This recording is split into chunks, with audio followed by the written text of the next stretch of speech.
Hi అండి, welcome to బావం recipes. ఇవాళ recipe tomato నిల్వ పచ్చడి అండి. టమాటాలని శుభ్రంగా వాష్ చేసుకుని పొడి క్లాత్తో తుడుచుకుని నీడలో ఆరబెట్టుకోవాలండి. ఆరిన తర్వాత అలా ముక్కలుగా కట్ చేసుకోవాలండి. ఏ సైజ్ అయినా పర్వాలేదు. ప్యాన్ హీట్ ఎక్కిన తర్వాత ఆవాలు మెంతులు వేసుకుని ఫ్రై చేసుకోవాలి.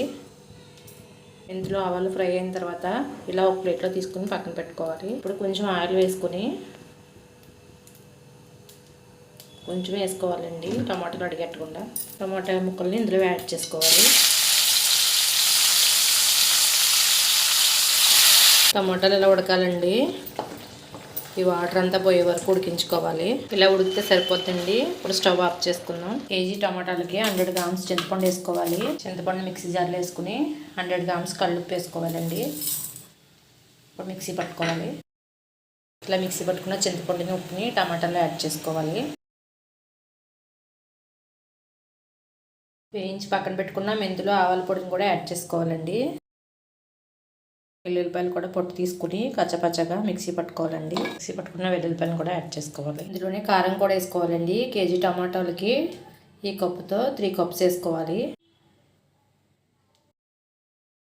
ఇప్పుడు ఇదంతా ఒకసారి మిక్సీ పట్టుకోవాలండి.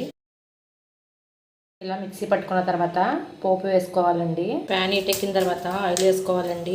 వేరుశనగ నూనె కానీ నువ్వుల నూనె కానీ వేసుకోవాలండి.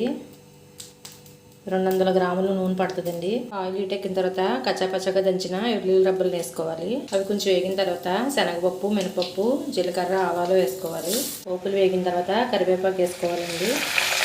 తర్వాత ఎండుమిర్చి, కొంచెం ఇంగువ యాడ్ చేసుకోవాలి. ఇప్పుడు టమాటా పచ్చడిని యాడ్ చేసుకోవాలండి. ఇప్పుడు ఈ పచ్చడి అంతా నూనెలో ఉడికించుకోవాలి. రెడీ అయిపోయిందండి. ఇలా ఉడికితే సరిపోద్ది. రెడీ అయిపోయిందండి టమాటా పచ్చడి. ఇలా పచ్చడి కలిపిన గిన్నెలో అన్నం పెట్టుకుని కలుపుకుని తింటే చాలా టేస్టీగా ఉంటుందండి. ఈ పచ్చడి ఇడ్లీలోకి, దోశలోకి చాలా టేస్టీగా ఉంటుందండి. మీరు కూడా ఒకసారి ట్రై చేయండి.